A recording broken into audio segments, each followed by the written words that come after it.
Online. Okay, family, we are back. Apologies for the delay. That was due to my technical ineptitude as it is. But I'm very pleased to bring to the Gospel Ecclesia tonight, in my opinion, one of the most important documentary filmmaker in the state of North Carolina.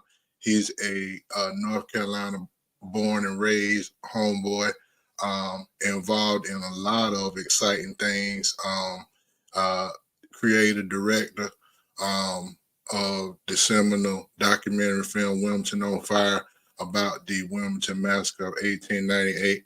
Also, CEO of Three Chambers Fest, a hip hop festival around martial arts and hip hop, and also another project that we're excited about Grandmaster Vic Moore, which we'll be happy to talk more about. And just by all accounts, he is a stand-up dude, and we're happy to have him on the show.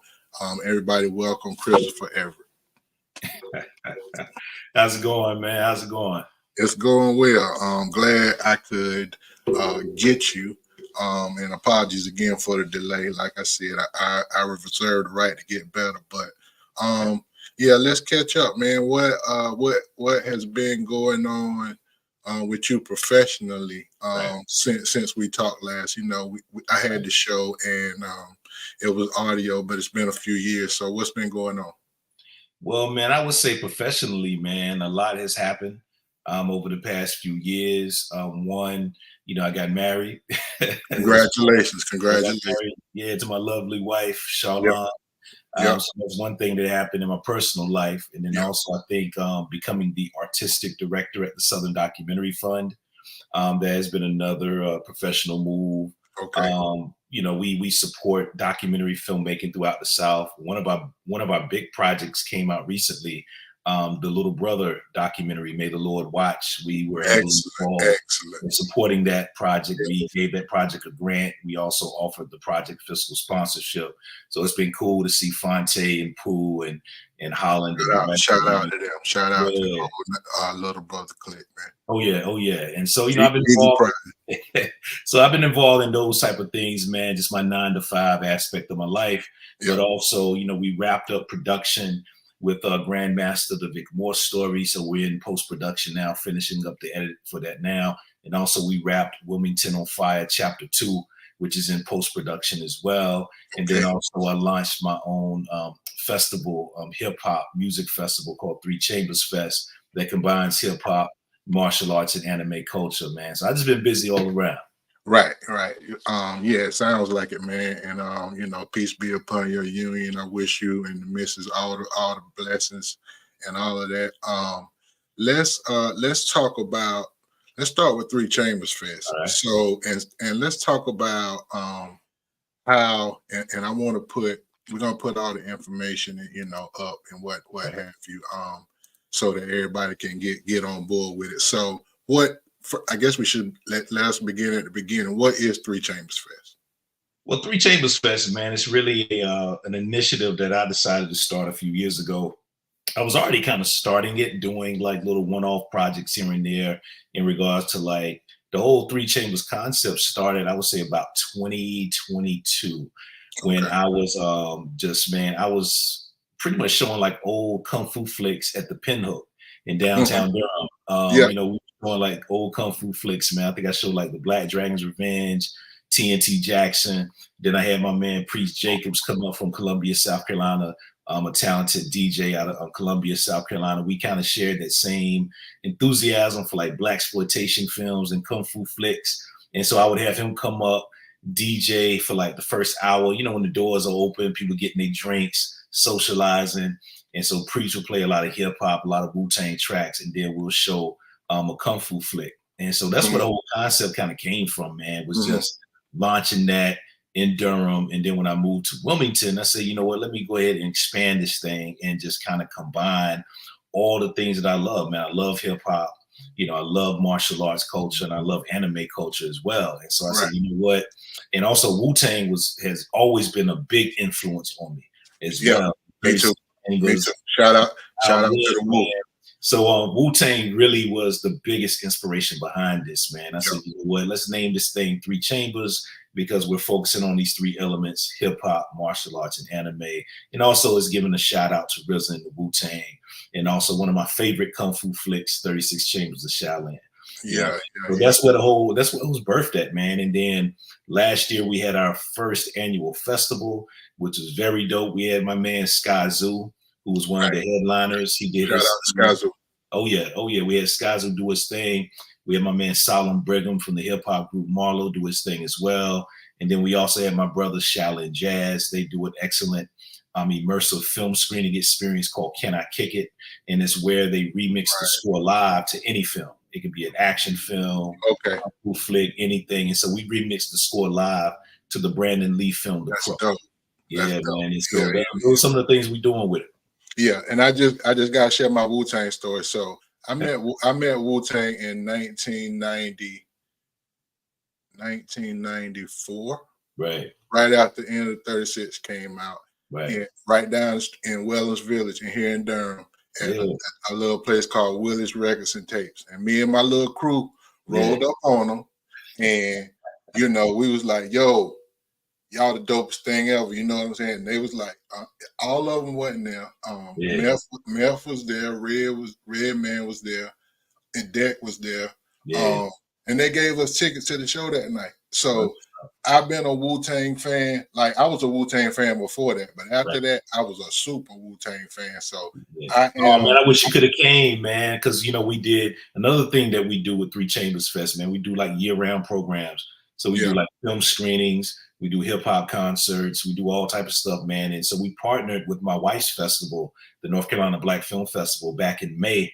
And so I was able to get access to a new Wu-Tang Clan documentary that's coming out in a few months. It's called The Wu-Tang Experience, live at Red Rock Amphitheater. And so it's about when they did a concert a few years ago at Red Rocks in Colorado. And yeah, they did a combination of them plus the Colorado Symphony Orchestra. And then they had like 36 chambers playing in the background. So right. it's pretty much documenting Dope. this whole process and experience. And so the co-director, RZA, is one of the co-directors, and also my man Gerald K. Barclay reached out to Gerald, said, "Yo, man, let's do something, man." He was down. And so RZA couldn't come up because he was filming a movie in Atlanta during that time. So we got my man Capadonna to come through.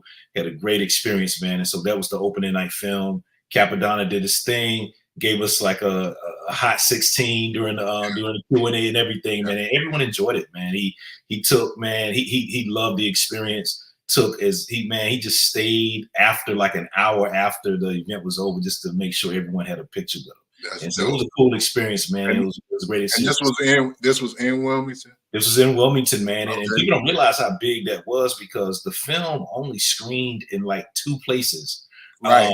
before Right. Wilmington. It screened in New York and LA. And so I was able to bring Right. the South premiere. That's major. It is, yeah. Yeah. And so, was it well attended? I mean, did you get or like what's the culture vibe like in Wilmington? Right. Well, the culture, man, it's shifting. People know Wilmington, man. People know Wilmington a lot of times because of my film, Wilmington on Fire. Right. And, about the 1898 massacre, the legacy of racism is still there. We're gonna get to it. Yeah. And so, what we've been trying to do with a lot of these cultural initiatives and events, man, is really try to shift the culture forward, bring more Black folks here, so they can experience some of this culture, and also the Black folks that are living here too, so they can experience something different. So it was man. We had a good turnout for that, and then also, we just recently held a concert for Talib Kweli, man. That was excellent. Right. Shout out to Talib. Shout out to Talib. Yeah. He got a podcast. He got a podcast called The People's Party or something. Yeah. People's Podcast. Yeah. Shout out to Talib though, and he was here. But So you had him in Wilmington. But yeah, Cap to slide through in the ghost, post up like paint on walls. I just gotta say it. Every time I hear Capadonna name, like I'm the 11th member of the Wu. Tell RZA when you see him, I'm the 11th member. I will. But we're doing more. We're gonna be we're doing more work with RZA. So recently, he loved the poster that we did for the event that we did back in May. So we actually just finished the design for the official poster for a Wu-Tang experience live That's at Red dope. Rock That's really Amphitheater. dope. Yeah. And so we're doing, we're starting to work with Wu-Tang in that sense, man. So I'm Yeah. looking forward to working with RZA and those guys a little bit more. Yeah. Anybody else in the industry you working with trying to? So what is? So you just want to do the festival in different venues or different regions, or you just focusing on Wilmington? Nah, man, we take this thing anywhere. The thing is that I'm exploring other, other places, other cities. This is a thing that I just didn't want to have in Wilmington, but I wanted to expand this thing, especially in places where we don't get these type of experiences. Because what we're doing is stuff that you would experience in a bigger city like in New York, LA, Chicago, Right. Atlanta. So I like to stay in North Carolina with it. I Yeah. would like to spread it out. I would love to do this in Fayetteville one day, bring it up to Durham, maybe Asheville. You know what I'm saying? It's sorely needed. It's always interesting to me that our culture is so accepted all over the place, but except when we do it. You know Right. what I'm saying? It don't get the same push Right. that when we do it. I don't you love how we dress, act, dance, but you don't love us. I might be being too blunt, but that's the way it is. Serious, man. You really telling the truth, because it's like that in all forms of entertainment, even with film. It is. I've seen it over the years, man. Like I know if I was like a white filmmaker, right, I would probably be at a better level now, especially coming out Wilmington on Fire. I got Grandmaster coming up, Wilmington 2, all the joints that I've been involved with, man. If I was a white filmmaker, it'd just be totally different. Even the 3 Chamber stuff that I'm doing. If I was someone else from a different community, it's like it'll be accepted more for some reason. Yeah. So let's move on, because we got a lot to cover. You're doing a lot of stuff. So make sure at the end that you give out your information on 3 Chambers, so everybody can connect with that. What else? So Grandmaster Vic Moore. Who is Grandmaster Vic Moore for the people that don't know? Oh man, Grandmaster Vic Moore, martial arts legend, African-American brother from Cincinnati, Ohio, currently resides in North Carolina. He's a legend of the sport of karate, man. So people don't realize this. Karate wasn't always a sport. It didn't really become a professional sport until the 60s. And so Grandmaster Moore was one of those first professionals, man. It was only a handful of these guys back in the day in the 60s. Him, Chuck Norris, those type of cats, man. But he really was a pioneer of the professional sport of karate. His teacher, Robert Trias, pretty much, trained up Grandmaster as he got older. And also Robert Trias actually made him one of his chief instructors. And if people aren't familiar with Robert Trias, he's pretty much considered the father of American karate. He actually opened up the first karate school in Phoenix, Arizona in the late 1940s. And so Grandmaster started studying under him in the 60s, worked his way up, became one of his chief instructors as well, one of his first Black instructors overall as well. And so Grandmaster Moore is a 4-time world karate champion. He's fought people like Chuck Norris, did a crazy speed competition against Bruce Lee back in the day. He's done it all, man. He's trained a chimpanzee how to do karate and all that good stuff. He's been, he's a legend. He's a legend overall, man. In the sport. It's really that's an art and a sport, Oh yeah. And so, and just knowing somebody like that, man, I never saw a documentary film on none of these type of cats, man. I said, you know what, this brother's right here in North Carolina. He's been here for a while. Let's do something. Let's give him his flowers while he's still here. Yeah, peace to that. And how is Grandmaster Vic doing? I saw him when you were in Cary, and he was like, "You the type of dude you size I'll jump on one out." You know what I mean? He's still like spry. You know what I'm saying? Even with his health stuff, he talks. And if he was able, I'm sure he was. But how is he? He's doing good, man. He's doing good. His health is still, here and there. But man, he's excited about this film, man, because we're really close. He's been there since the beginning. I first started filming him, I would say in 2018. And so we're finally at the finish line, man. And to me, this film is just as important as when I did Wilmington on Fire. Just an untold story, and also untold around our contribution in martial arts and how martial arts has been important in our community over the years as well. Exactly, man. Exactly. same thing we were just talking about, right? Like you wouldn't know, we don't know about our heroes, man. You know Right. what I'm Right. saying? It's it's a shame that you have to designate something Black history. You know what I'm saying? If Right. it was really no racism, it would just all be history. Right. But so much of our history is hidden, so that we don't have a proper view of ourselves. I guess you could say a holistic view of Right. ourselves. Yeah, And you know I what I'm agree saying? with you, man. And it's fascinating because, I like to delve into all of our history as Black folks. You know what I'm Right. saying? Those are the type of projects I like. But, don't get me wrong, Wilmington on Fire, I love that film. But it's like doing something different, like the Grandmaster Project, Yeah.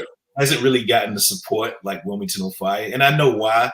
because I think society is just used to seeing these films of Black people just getting killed by white folks. Which Right. sometimes you got to explain that. You have to show that stuff, that story. But we have other stories as well, like Right. Grandmaster Moore, and it's Right. been hard for me to get the support and funding because it's not about oppression. You know Bro, what I'm saying? it's funny. I watched Shaka Zulu for the Yeah, first time in a long time, and it was like the whole narrative was around them succeeding because the native people just let them live, and that was a victory. Them colonizing the land, so that was saying, the whole narrative is skewed. You know what I'm saying? right, It's like right, tell things, and that's why we see the behavior we see and the comments we see, especially on social media, right. because we bought into a false narrative of what history really is. So let me back up though. What made you become a documentary filmmaker? Oh man, I would say just my love for our history and culture, man. Just what you were just saying, that we didn't really see a lot of it. We would get it sprinkled here and there. We would see like a Rosewood by John Singleton sprinkled here and there, Right. or like Devil in the Blue Dress or stuff like that. That showed in that time period. Rest in But peace, you John look at it, Singleton. yeah, yeah. And so like you didn't really see, especially with documentaries, man. You only had a handful of cats that was doing something. You had your Stanley Nelson, Spike was doing some stuff back in the day. You know what I'm saying? But Right. outside of Right. that, man, you didn't really have a lot of Not nobody was telling our stories. exactly. It was mostly Ken Burns and cats like that. And it was Right. more of that whole, the white side, on the outside looking in. You know what I Right. mean? Right. But Right. Never from the perspective of the oppressed person. right, Always from someone who felt some kind of sympathy or sorrow for right, the oppressed person much later. And right, it's right. it's it's ridiculous. Right, right. But So I that's just what inspired me, man, just to do it like that. yeah, And then also, I would say just a huge inspiration and a confidence booster was my man Tariq Nasheed. When he dropped Hidden got out Colors, to Tariq Nasheed. yeah, when he dropped that first Hidden Colors, man, and took that whole the whole genre by storm and Yeah, bringing all these minds together. I said, yo, this is possible now. You know what I yeah, mean? He opened yeah, the door for a lot of us, man, to really get out here, to really expand. Because when you look at it, man, a lot of us have the same people he had in his Hidden Color films. yeah, We yeah, got, yeah, yeah, yeah, yeah, you yeah, know what I'm yeah. saying? So Tariq was a huge influence and a huge confidence booster, as well. Why I wanted to do documentaries, especially on our history and culture. Right. Okay. Um, yeah, man. So Grandmaster Vic Moore, you in final edits. When do you expect that to be available to the public?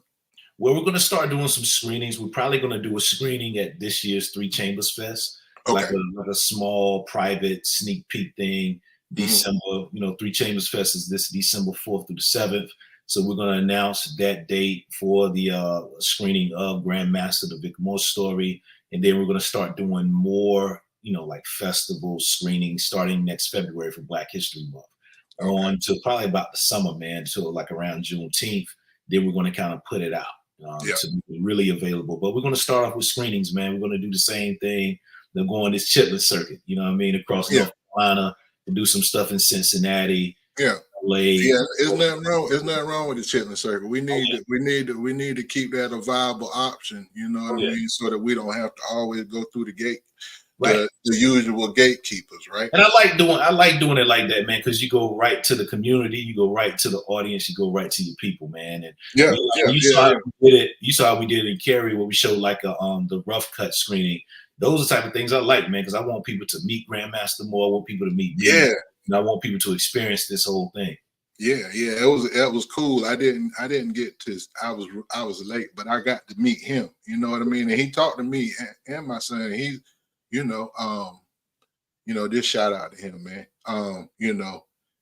Never would have known that except for you, which I appreciate is a good segue, because same thing for Wilmington on Fire. You know what I'm saying? And for people that are unaware, let's begin at the beginning again. What happened in Wilmington, November 1898? Let's just give me Cliff Notes version. Yeah. Well, Wilmington, man, what happened in Wilmington in 1898? People are familiar with Rosewood, familiar with Tulsa. You know, the same thing happened in Wilmington in 1898, where you had a white supremacy movement that wanted to overthrow the government, and they did in Wilmington, North Carolina. It was a biracial government. You know, Black folks were doing their thing in business, politics, every aspect of life. They were really doing their thing in Wilmington, North Carolina.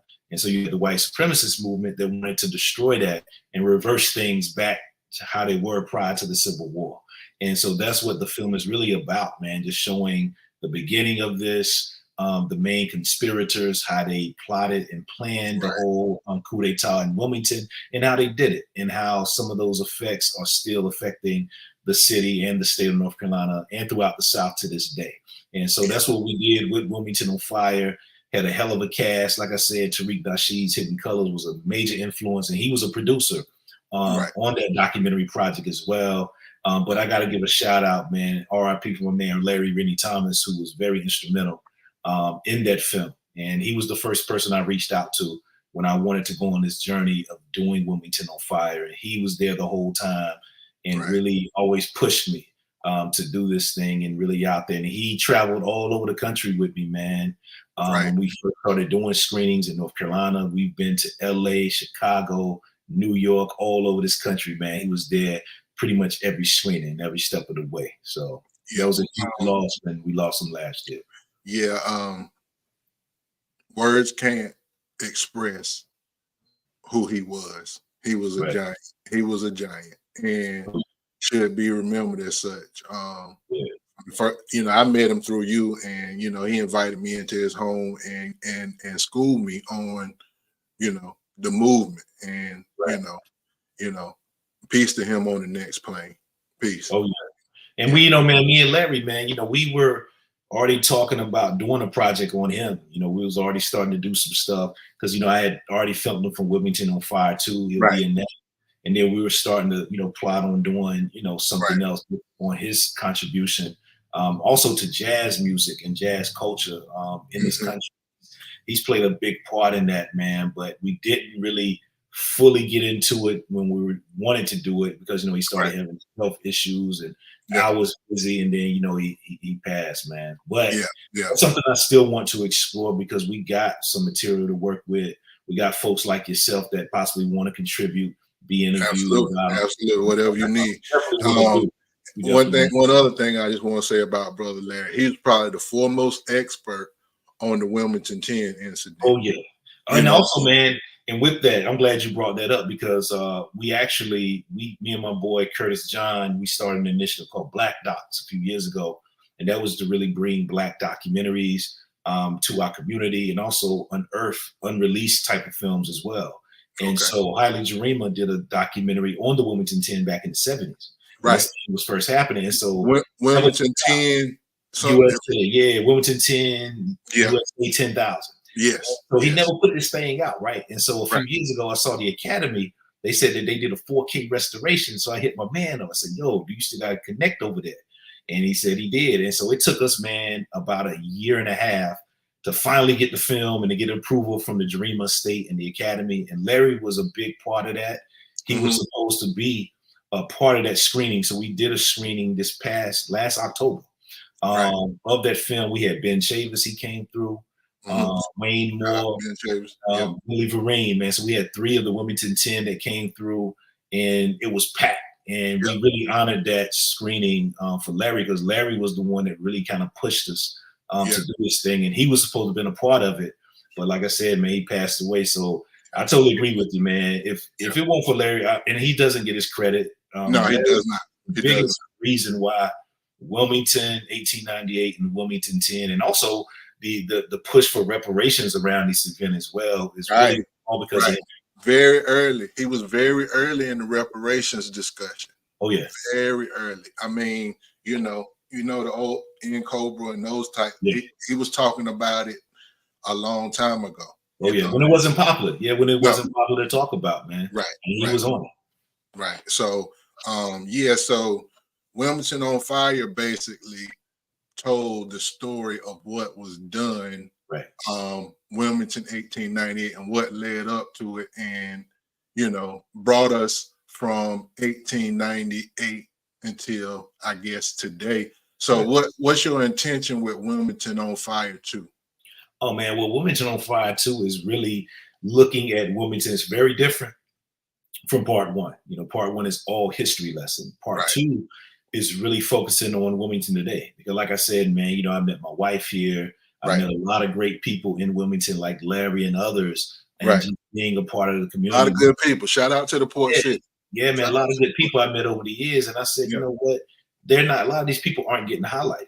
And, right, people are still doing what they need to do. And I wanted to show a different perspective. I wanted to show how Black folks are really paving their own way and saying, you know what, we're not going to wait around for the white man. We got to do our own thing and right, really reverse these effects of 1898. So we wanted to show the different phases of change that's happening in the community. We wanted to show some of the young folks that were protesting during, when George Floyd got murdered.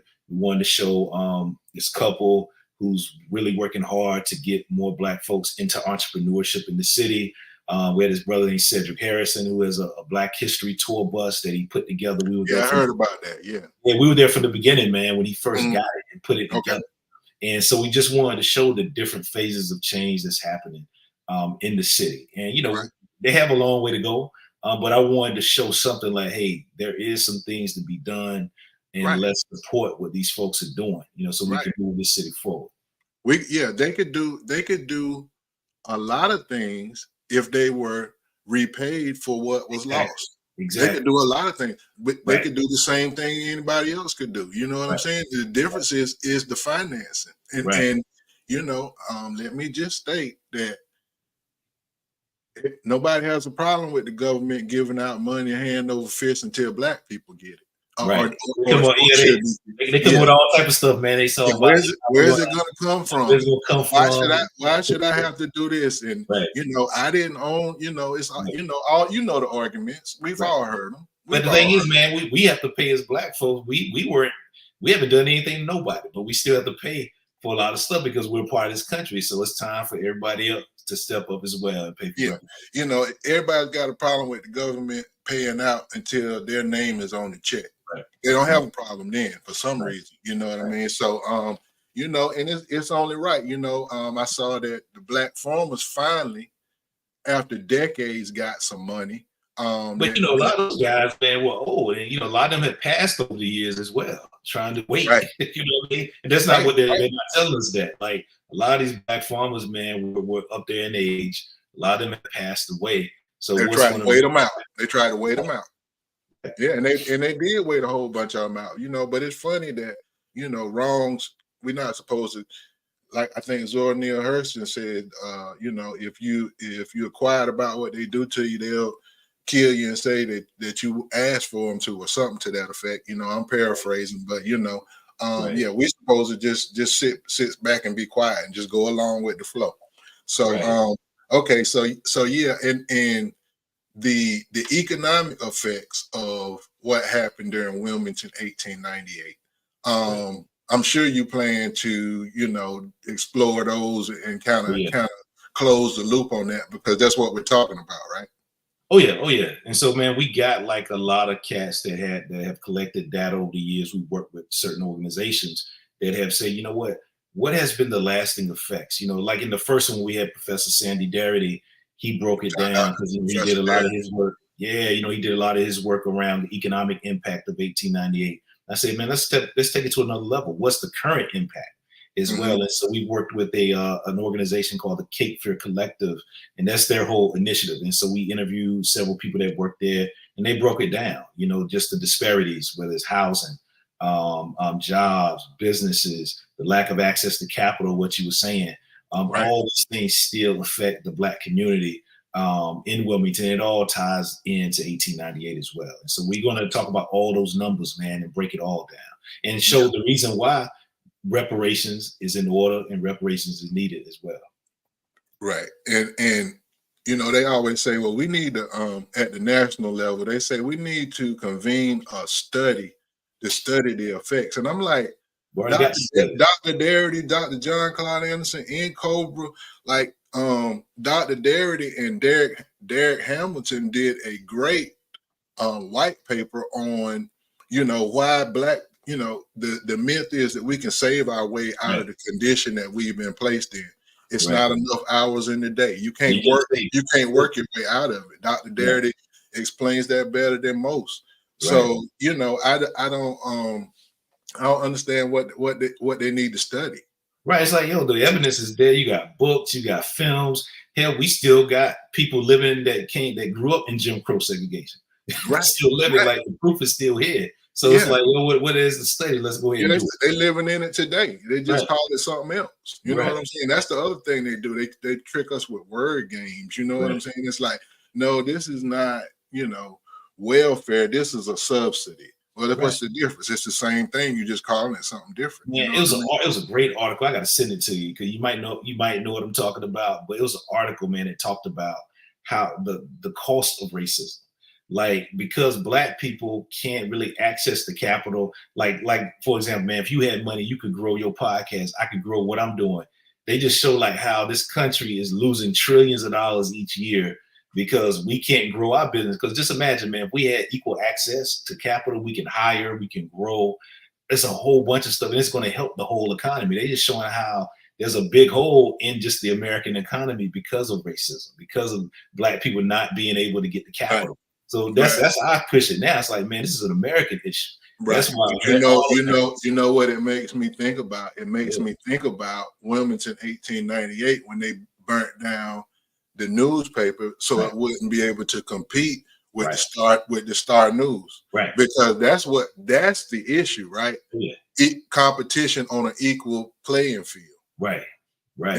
They don't and you see how we excel already without capital. Like, man, like what I'm doing with have a choice. Fest, man. This is all from the grassroots, man. I ain't had no money to start this thing. I just came up with the idea. Like I said, I started this joint just showing kung fu flicks at a bar. Right. Right. No capital at all. You know, so just imagine, and I'm getting people like Talib Kweli, I'm getting Wu-Tang. So just imagine if I had some real capital, man. Oh man. It could be Coachella. Yeah, exactly. It would be. But can't get it. So, not yet. We're gonna try to get it. Yeah. We're gonna get it. You know what I'm saying? Yeah, we're gonna get it. Yeah, what was I gonna say? I see a few stumbling back and forth. I'm trying to look at the chats, but yeah, it's you know, Black people do an awful lot in a very confined space. You know what I'm saying? Because we know the saying used to be you got to be twice as good. I think it's probably 3 times now. You know what I'm saying? It's inflation. Oh yeah, with inflation, yep. Now you're right, man. You're right. Yeah, you got to be about 3 times as good. So any area that we get into, we got to excel because we only really got one shot. We, you know, only it's like the Eminem song. We only got one shot, you know. Yeah. And so, you know, going back to what you said, in what scenario does a self-sustainable Black population not equate to a better America? Right. I can't think of a scenario if, like they say, that we'll just take it and turn around and buy Hummers and cyber trucks and stuff, but it's still going to boost the economy. So, and that's the thing. That's the thing that I hate when people say that, man. Like, yeah, now you're gonna have some people that's going to trick off. Like my cousin, for example, he told me, he said, "Man, if I get reparations, I'm tricking it off." You know, but that's human nature. You're going to have a certain. It's going to be a percentage that trick it off. That's going to do that. That's just human nature. I don't care about them, but let them trick it off. The majority of Black people are going to do the right thing, and that's what they're scared of. Because see, if they just thought that Black people just going to trick it all off, they would have gave us reparations. They know Yeah, that because it would have been a record yeah, sales quarter for them. You know what exactly. I'm saying? And But we was they going, know the majority of our people are going to really do some you're amazing stuff. absolutely We right. already do amazing stuff with nothing. So With they know nothing. that if we get I mean, it, man, oh, with literally nothing, man. You right, know what I'm saying? And then, going back to Wilmington on Fire, like this book here, it's the thing that incensed me about it, and I think the thing that made me appreciate you so much was that I did not know anything about what happened in Wilmington 1898 until I was a grown man. I mean, I was a grown man with children. I was in my 30s and I was like, what you talking about? And right, I right, saw the same thing happen to a brother from Greenwood, Tulsa, right. in college. He said the same thing I said. And I said, you know what? They're trying to hide what they did to us Yeah, and make us think that the conditions now, I'm not discounting self accountability, right, but right. some of the conditions that we are in are due to what was done to us. Oh Like yeah, I got a book right here, yeah. Blood at the Root. This is Forsyth County, Georgia, Oh yeah, where they did the same thing. yep. And people and black people own land, and they just up and left it. Spartanburg, South Carolina. I can name like a bunch of them off the top of my head. Yeah. And so when they say black people lost land during the Great Migration, yeah, we had to get the hell away from it, or we was going to get killed for it. Right. Yeah, just leave it, man. And the thing is that when you leave it, you can't, it's hard to, you starting at zero all over again. And then you leave to another place that has their own set of racism and Jim Crow. Like if you went to the North, they had it where you had only white unions. So, to try to get in Right, those plants and factories, man, right, it was hell. You know what I'm right. saying? It's like you No, dealing you had a job where nobody else in the factory wanted, and it was dangerous as hell. right, That's right, what you had. And right, you had to try to live and not get killed. You know right, what I'm saying? right. It's crazy, Yeah, man. we Dr. John Hiram Clark said we have no friends. Right. And from what I can see, I don't see too many people that's acting very friendly towards us. You know what I'm saying? Right. We had to get it out the mud as Yeah. a people. So, shout out to you for doing, even having the courage to do it. You know what I'm saying? Thank Because it takes courage. And, I'm gonna give you your flowers. Like I when I appreciate say it, you the man. most important documentary filmmaker in North Carolina, that's a fact. You know what I mean? And a lot of people have come behind you and took credit for the work you put in. Right. And I'm gonna state it for the record. I don't care who it is, Right. have took credit for the work you put in and pass it off as they own, like they always do.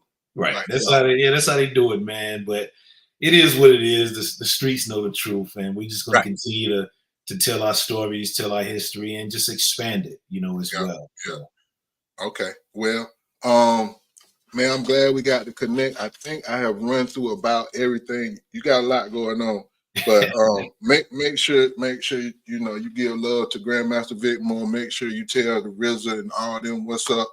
we'll do it. So tell the people how they can follow Three Chambers Fest, Yeah, yeah. where they can follow Speller Street and the films.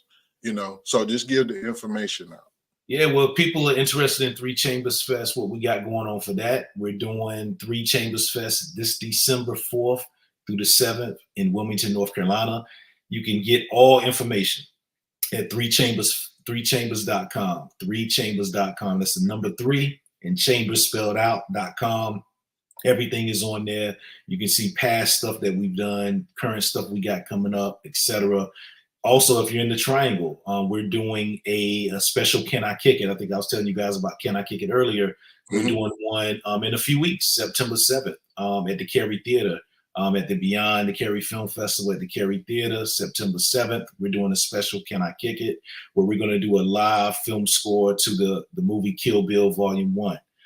So we're doing that. Come through. Tickets are cheap, man. Tickets are only $5.59. Oh yeah, So support, get your support. tickets. Yeah, get your tickets at the Cary Theater .com. So definitely come check that out. Wilmington on Fire. You can check that out on Quelle TV. We actually have done like a cool thing with Quelle TV. They're a black streaming service, black owned streaming service. So we're working with them now with the Wilmington on Fire one project. So that's where you can only see it at the moment. I said, you know what? Let me take this thing off of Amazon, these other places, let's support Black all the way. And so I decided to work with this sister. So Wilmington on Fire is only available on QueleTV.com, man. So support that sister. It's a great platform. I'm rocking out with her, and we plan on doing more things with her as well. And also Wilmington on Fire Chapter 2. They'll probably be available, start doing some screenings probably in the spring, but we getting Grandmaster's project out right now. And so you can follow the Grandmaster project, GM documentary, across all social media platforms. Also Wilmington on Fire as well. Wilmington on Fire across all social media platforms as well. And so 3chambers.com. I would love to see everybody come out to Cary September 7th and experience Can I Kick It? But this is kind of like the kickoff event to going into the Three Chambers Fest. We're actually going to make the announcement. I'll go ahead and give you one small announcement exclusive on what we're going to do. So like I told you, you're hearing it here first. You're hearing it first before anywhere, before we make the announcement. So Can I Kick It is always a part of Three Chambers Fest. And so this year's Three Chambers, we're doing a special Can I Kick It? We're doing Barry Gordy's The Last Dragon. And we will also have Bruce Leroy himself. Ty Mott will be there. Oh, not Ty. Yeah. Oh, yeah. We couldn't get. Yeah. What about? That's just a little sample of what we bring into the table at this year's Three Chambers. So 3chambers.com. We're gonna be making that announcement. Ty Matt gonna be in the house with the glow. He's gonna be. For sure. But that's some of the that's a little sneak peek, man, of what we're bringing with this thing. Okay, that's dope. I'll be there. You know what I'm saying? September, I'll be there. So, man, thank you so much. And again, for taking your time out and for working with me through the technical difficulties. But it's always a pleasure talking to you. If there's anything I can do or the show can do, you let us know. If there's anything we can put out for you, we're gonna support you. You're a good brother. Thanks, man. Same to you. Yeah, and I wish you the best. So, Yep. All right. On that note, we out, and peace until the next time. Peace. Thanks again, man. Appreciate it. Thank you. Much appreciated.